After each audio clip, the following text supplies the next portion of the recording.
Now, two men accused of opening fire at the Bareilly residence of Bollywood actor Disha Patani were killed following a police encounter in Uttar Pradesh's Ghaziabad. Both suspects are linked to a prominent transnational criminal gang. The case stems from a shooting that took place in the early hours of September 12, when gunshots were fired at Ms. Patani's ancestral home in Bareilly's civil lines area.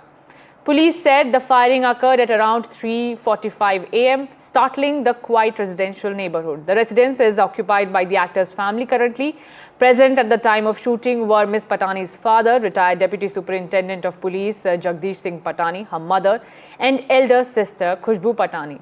Now, a gang of Goldie Brar and Rohit Godara have taken responsibility for the shootout. The two shooters, who were seen in the CCTV footage that has been accessed by NDTV, shows how they opened fire outside Patani's residential area and then fled from the spot. But now they have been killed in the encounter. The visuals of the CCTV of the firing are on your screens. Let's also take a look at the reports that have been filed by my colleagues from the ground. UP-STF in a joint operation with Haryana and Delhi police shot dead two shooters who fired at Disha Patani's house in Bareilly. Both the shooters are now officially declared dead. The shooters are identified as Arun and Ravindra. The encounter held in UP's Ghaziabad in a Tronika city, where UP-STF in a joint operation with Delhi and Haryana police, they identified and they tried to detain both the shooters, but both the shooters fired at cops, and during this counter exchange of fire, both the shooters got fire injuries, and when they brought to hospital, the doctors declared them dead. On 12th of September, both the shooters came at Disha Patani's house and they fired at her house. And the next day, on a social media post, the Rohit Godara and Goldie Barar gang taken responsibility for this firing, and they said that the Disha Patani's sister Khushbu Patani said something wrong about Premanandji Maharaj, and that's why they said that this is against the Sanatan Dharma, and that's why they have shown this trailer. So now UP-STF shot them, both of them, and Yogi Adityanath, he also talked to Disha Patani's father Jagdish Patani and assured him that the action will be taken against the shooters. And now both the shooters are shot dead, and the postmortem will be probably done tomorrow. And UP-STF is trying to nab each and every member who is actively working for the Rohit Godara and Goldie Brar gang. With my camera person Viren Saini, Ranveer, NDTV 24/7, Lucknow. Now, shifting our focus to Pakistan, it was snubbed even at the global cricket platform today. The row started after Pakistan's loss to India on Sunday, when Indian players led by Surya Kumar Yadav snubbed the traditional post-match handshake, a poignant tribute to the 26 victims of the tragic Pahalgam terror attack. Now, outraged Pakistan started pointing fingers at match referee Andy Pycroft for allegedly failing to enforce the game's courtesies, even instructing captains to skip handshakes at the toss. The PCB, the Pakistan Cricket Board, even fired off demands to the ICC, stating they want to remove Pycroft immediately or ICC will face a full pullout of Pakistan's team. But the ICC didn't budge, and Pak was forced to surrender into playing the match against UAE. Take a look at my colleague Boria Majumdar's inputs from the ground. Pakistan is doing it because they know they can't get to India. Because they can't get to India, they needed a diversionary tactic. They needed a face saver. They needed to say something to their people, to their constituency back home. And don't forget that Mohsin Naqvi is also the Interior Affairs Minister of Pakistan. So you tread your guns on Andy Pycroft, who's a soft target. He's a Zimbabwean, not an English or an Australian. If you had English or an Australian, you know their clout in the ICC. This guy is a relatively soft target. So tread your guns. But they did not realize that the ICC will hold firm. And who's responding? It's not Jai Shah responding for the ICC. It's Wasim Khan. Who's Wasim Khan? He's been a former PCB official 3 years back. So in every way, they've dug themselves into this hole, and they're finding it impossible to come out of it. Let me just tell you now that Andy Pycroft is very much in the Dubai cricket ground. He is the man officiating. He is the man conducting this particular match as match referee. 3 claims are being bandied. 1, apparently he's issued an apology. Wrong claim. He has said sorry for miscommunication, never said sorry or any apology for handshake gate. Number two, apparently PCB media claim that the ICC has rebuked, or ICC has found him guilty of a breach. Categorically, the ICC sources have clarified to us, ICC has not found him guilty of any breach. Number three, the Pakistanis had said, okay, we want an inquiry. The ICC has come back and said, inquiry on what? Tell us inquiry on what, and we will then see. Pakistan are desperate for a face saver of sorts so that they can appeal to their domestic audience. And unfortunately, the Indians are, by the way, celebrating a rest day. They are nowhere in the picture. So somehow, somewhere, Andy Pycroft was this fall guy. They attacked him without understanding that the ICC will protect their own man, who is 695 games old as ICC match referee and official. So even then, their claims have fallen flat. We have to see where this drama goes on from here. Shifting our focus to Maharashtra, where the accused who threw paint on Uddhav Thackeray's mother's statue turns out to be a relative of a worker from Uddhav Thackeray's own faction. In the case of defacing Minatai Thakeray's statue, the accused has now been arrested. My colleague Abhishek is also joining me over the phone line to give more details. Abhishek, give us a background of what exactly happened. Who is this person who has thrown ink at Uddhav Thackeray's mother's statue? What we can understand from the police sources at this given point of time, earlier he was detained, and later during questioning and while recording the statement, he accepted the fact that he was the one who has thrown color on the statue of late Minatai Thackeray, who is the mother of Uddhav Thackeray. But what more he has revealed as per police sources is that, there was a dispute, a property dispute, and that person regularly had come to that same police station to register a complaint against Aditya Thackeray and another person who, but his complaint was not registered, and he also alleged interference by Aditya Thackeray and Uddhav Thackeray in the property dispute which currently is going on. That's why he has took such kind of a step. What we understand from the police sources is that he has admitted to the crime that he has committed, and further investigation into this is going on. Earlier we saw how Raj Thackeray and Uddhav Thackeray both arrived at the statue and did the inspection of the spot, and then also made a statement that police should catch hold of the person responsible for this within 24 hours. They have done their job, but now what has been revealed through police sources is narrating a different story altogether, what was claimed by Uddhav Thackeray while he was inspecting. Now, further details of investigation will definitely come forward as police is investigating this case into all angles. But as of now, the person has been caught and been arrested, and what we understand, tomorrow he will be produced for the court also. Right, and Abhishek, if you can, delve into more details about what was the exact issue. Was this issue raised within the party earlier, or was there any meeting that was called on by Uddhav Thackeray to resolve the issue? I mean, going on to spray paint and putting out this public insult for Uddhav Thackeray's faction. Was there any internal party clarity or discussion over the issue? What we understand as per now, what police sources have told us that he is a relative of a party worker, and that party worker took influence of Aditya Thackeray and Raj Thackeray with the property dispute within both of them. And that's what he has said, that he had earlier went to complain, but his complaint was not registered because of the influence of Aditya Thackeray, Uddhav Thackeray, and that party worker whose name is one name Pavaskar, what he has revealed before the police.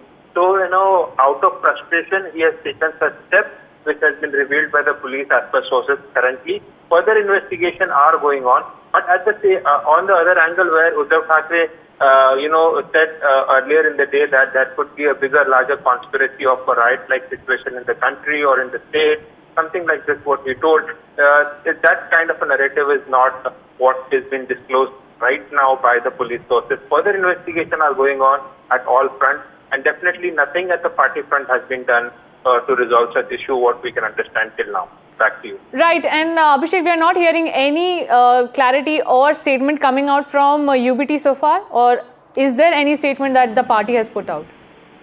Till now, after this arrest that has been announced, or we can say out by the police, no further statement has come, because earlier statement was that, they were expecting that within 24 hours there should be arrest of that person who has committed the crime. And they have also told all their party workers who are very aggressive since morning that please maintain peace and calm across the state. But now we will have to wait for what clarity or what the statement will come from the UPT faction at least tomorrow. Rightly said so, and we will also be waiting for the politics to erupt over the matter. Thank you so much, Abhishek, for joining us and giving us those details. Shifting our focus now to Bengaluru, where our big urban focus, the notorious traffic on Bengaluru roads, came back into focus after logistics tech company Blackbuck announced that it will have to exit its office on the outer ring road in Bengaluru area of the city after 9 years because the traffic and commute has become simply impossible. The co-founder and CEO of Blackbuck also took to X to post that the company has decided to move out after 9 years because of the excruciating commute to its employees. What's more, he says he doesn't see any of this changing in the next 5 years as well, which comes as a big setback for the Karnataka government, which is the Congress party. Now, his post went viral with several prominent Bengalurians also endorsing the same, saying that there are potholes in the city and the traffic is horrible. But this has also started a poaching politics in the state. Andhra's Deputy Chief Minister Nara Lokesh has invited the company to shift Blackbuck from Bengaluru to Andhra. And there is also an NDTV campaign that has resulted in the statements that are coming out from the Karnataka government. Now, after NDTV has also relentlessly highlighted how the pothole menace is continuing in Bengaluru, the government has finally decided to act. Karnataka Deputy Chief Minister D.K. Shivakumar has assured that by November, all potholes in the state will be filled. This is a big statement coming in as the government has finally reacted and set a deadline for pothole menace to come to an end. As per Karnataka Deputy Chief Minister D.K. Shivakumar, he has said that all potholes will be filled in Bengaluru by November. This is a big NDTV campaign, as we have been time and again telling you how potholes have been creating a big menace in the state. We also have reports. Take a look at my colleague Ritu, who filed this report on the Bengaluru traffic woes.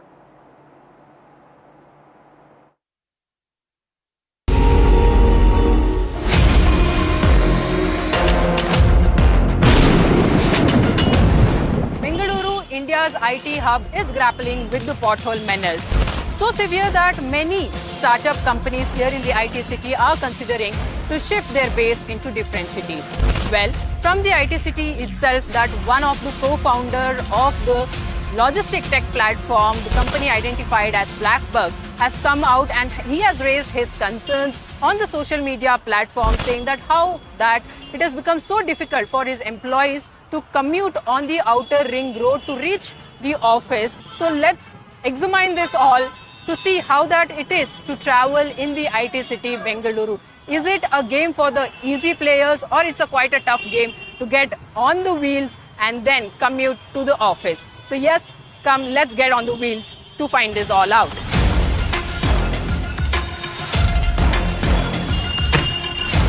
Well, so we are starting from the Trinity Circle towards the outer ring road. Now let's see what that the Google says and how does the real story really looks like on the road. So here I've just put the location where we are heading towards the outer ring road.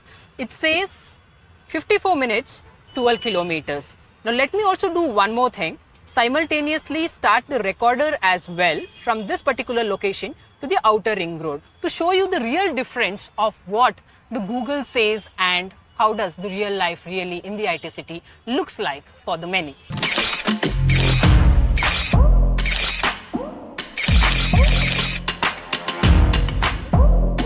Well, the NDTV has just reached the starting point of the outer ring road stretch, and you can see what that the real picture here looks like. Let me also show you, you see when we showed you the Google prediction, it showed us on the starting point that it would take us approximately 54 minutes to reach our exact point. Well, we are yet to reach our exact point. We are almost 6 kilometers away from that spot, and you see here it's already 54 minutes for us. often travel to office here. It's been minimum 1.5 hour for 6 kilometer stretch. It's been really hectic. We don't have any alternate actually, waiting for the metro to get over. So firstly, if you could tell us about how many employees are there in Blackburg, and you have had your own co-founder now raising this out on the social media platform saying poor conditions, and the company is now planning to switch to a different city basically, sir. So if you could tell us what's your thought. Sure. So basically, like, the traffic is, it's really pathetic, like commuting from one stretch to another. Basically, if somebody is coming from Hebbal or so it takes like 1.5 or 2 hours to reach this place. And the roads are literally, pathetic. So it makes commute very difficult. So if you could tell us how many employees are there in your company overall, and the general concerns that I'm pretty sure you would also be taking to your boss as well, that these are the issues that you might be turning up late to the office as well. So yes, what is it about now? Yeah, the main thing is traffic, and the roads are not good. So it is dust all over, like sand, dust and everything. So there are no drainages at all. So like recently we saw an accident which occurred. Like there was a school bus carrying children. So it turned.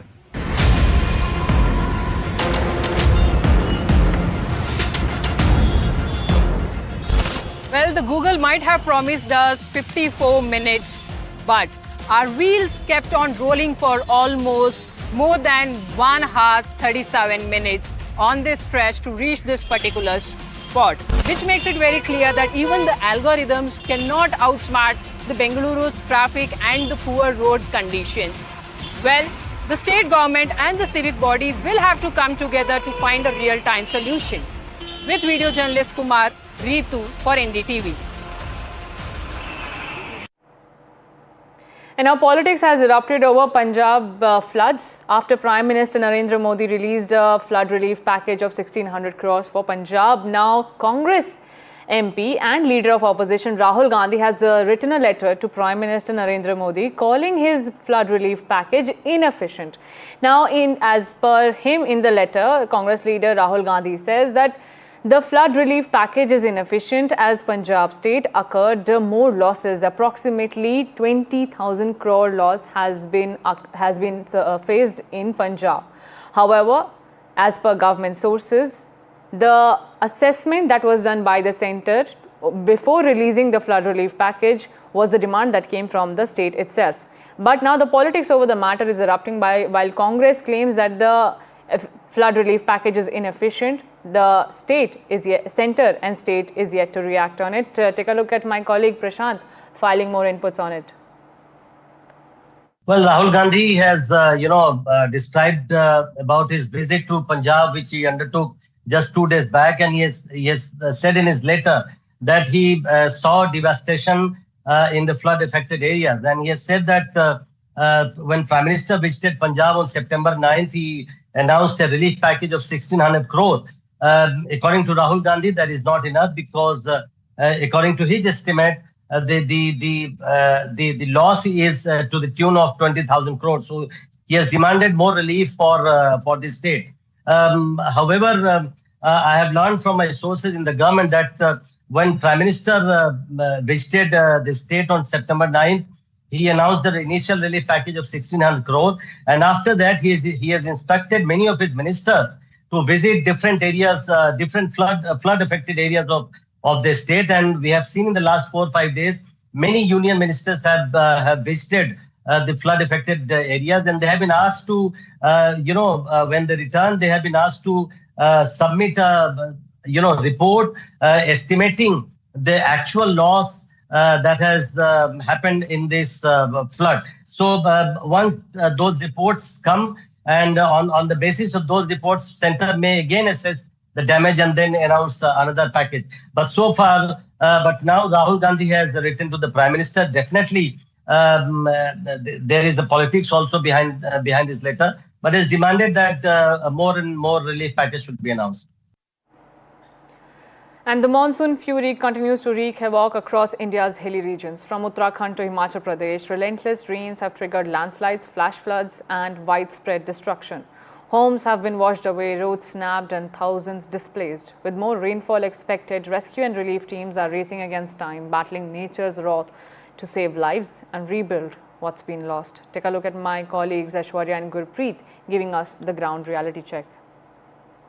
Well, because of the cloud burst in Uttarakhand, specifically in the upper areas of Dehradun, 13 people have died, and in the entire Uttarakhand, we have been told 15 people have died. NDRF and SDRF teams are continuously evacuating such areas which are in high-risk zone.